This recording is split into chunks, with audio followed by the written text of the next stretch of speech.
اذان کے اندر موجود یا اللہ کی تعریف یا بولو یا نبی کی تعریف یا نمازیوں کو مسلمانوں کو دعوت، یہ تین چیزیں اللہ اور رسول کی تعریف کرنے کے بعد کہا جاتا ہے آؤ نماز کے لیے، آؤ دنیا والوں کامیابی کے لیے۔ میرے بھائیوں 5 وقتوں کے لیے نبی نے بتا دیا، بڑا اچھا اعلان ہے، بڑی اچھی ندا ہے۔ لیکن اگر کوئی آدمی اب کہے چلو جی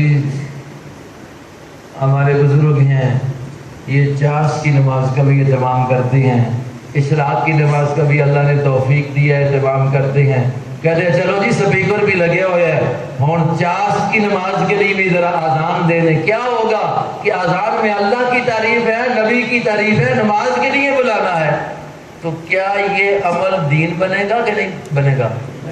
جی صحیح سمجھ کے بھی آتے ہو؟ اے ہوں 10 بجے دی نماز جڑی ہے نا، اے چاش دی نماز ہے 8:30 تو ٹائم شروع ہو جاتا ہے، زوال تو پہلے نبی پاک علیہ السلام نے 8 رکعتاں بعض اوقات پڑھیاں نے اور فرمایا کہ اس نماز کے اندر اللہ نے بڑیاں برکتاں رکھیا نے، نفلی نماز ہے۔ ہوں بندہ آخے میں جی چلو سپیکر لگے ہے کوئی دیر لگتی بٹن نہیں لانا ہے تو بلا کے نا سارے مؤذن صاحب آپ چلو لوکاں بھی بلا کے نا بانگ ہی ہے نا کہڑی گل ہے تے تسی کیا آتے ہو یہ ثواب والی گل ہو سی یا ثواب والی نہ ہو سی؟ جی نہ ہو سی ہے تے بانگ ہی، لیکن اتباع نبوی میں جو سمجھا رہا ہوں کہ عمل صالح جو قرآن کہتا ہے اچھا عمل، تو اچھا عمل کب بنتا ہے جب کس کی اتباع میں ہو؟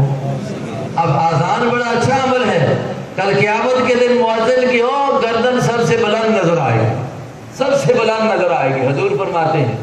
لیکن کون سی اذان جو حضور نے بولو اذان ہوتی تھی نا حضور کے دور میں 5 وقتوں میں، کلمات بھی پتہ ہے بتا دی ہیں، طریقہ بھی بتا دیا ہے، حتیٰ کہ حضور نے تو اتنا بھی بتا دیا، صحابی کہتے ہیں کہ حضور نے یہ بھی بتایا ہے کہ اذان دیتے وقت اپنی انگلیوں کو کانوں میں رکھ دو تو اس طریقے سے آواز ذرا کیا ہوتی ہے بلند ہوتی ہے۔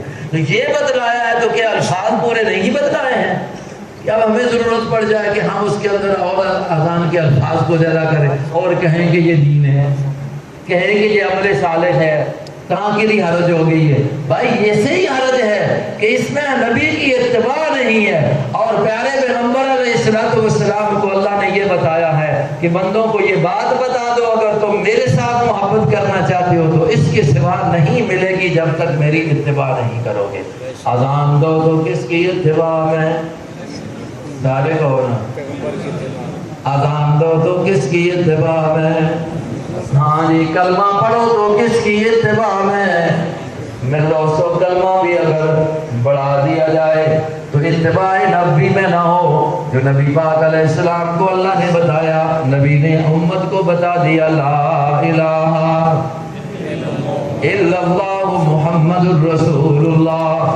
اگر اس کلمے کو اپنی طرف سے بڑھا کر الفاظ کو زیادہ کرتا ہے تو اتباع محمد سے نکل گیا۔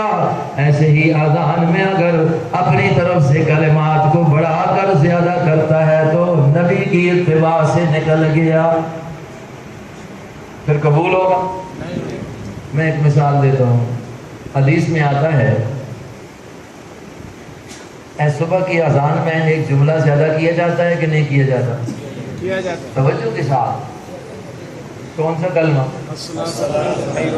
بولو ماشاءاللہ۔ یہ ایک تعلیم کا حصہ ہے، خوشی ہوتی ہے، حالانکہ صبح کی نماز میں تو اکثر سوئے ہوتے ہیں لیکن پھر بھی پتہ ہے کہ نماز صبح کی اذان کے یہ کلمات موجود ہیں، الصلاۃ خیر من النوم۔ یہ معلوم ہوتا ہے کہ اسلام کی تعلیم آپ نے سیکھی ہوئی ہے تو تب آپ کو پتہ ہے، ورنہ صبح تو سارے سوئے ہوتے ہیں جب مؤذن اذان دیتا ہے۔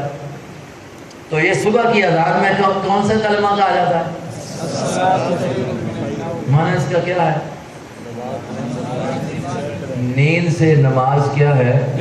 کیونکہ اس وقت عام لوگ سوئے ہوتے ہیں، اللہ نے یہ کلمہ نبی کے دل میں ڈالا، نبی نے بتایا کہ ان کو یہ اس وقت بھی آپ دعوت دیتے ہوئے کہو کہ بھائی جس نماز کی طرف بلایا